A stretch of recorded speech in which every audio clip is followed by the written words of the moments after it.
Hey, Nelson George with another Follow the Sound, my last one for my Paris trip. We're in front of 9 Avenue Hoche. I've been, don't pronounce the H. And this building behind me, very good, lovely building, is now a sort of event space. It's got a big ballroom in the middle, and that ballroom was likely the site of Barclay Recording Studio.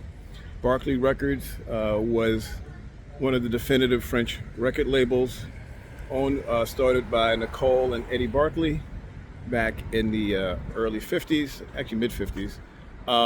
It was based here. They had a recording studio here. And it's very significant. Charles Aznavour, Jacques Brel, Johnny Holiday, almost Bridget Bardot even made a record here. But my connection to it is that in 1957, young Quincy Jones, who'd been coming in and out of Europe, was recruited by Eddie Barclay and his wife to be sort of a in-house arranger.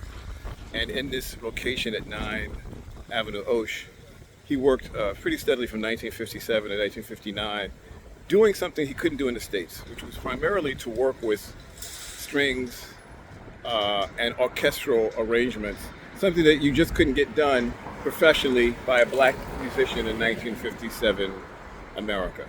So he worked here, he worked with all of the aforementioned French stars, Charles Aznavour, etc., as well as recording albums by Sarah Vaughan and other traveling black musicians who came through. So this space here was really, in many ways, a laboratory for the next phase of Quincy's career, when he came back to the States and was able to arrange movie scores.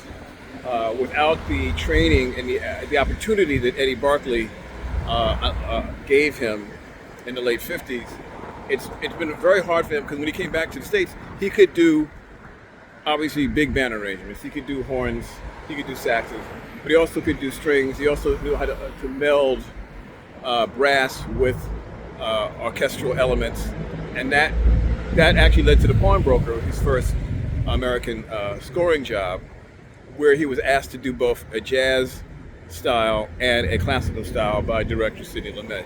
So here at 9 Avenue Hoche is sort of one of the key parts of the legacy of Quincy Jones, and also the legacy of French music. This Barclay label, look it up, was like some combination of Blue Note for jazz, but also mainstream like Columbia.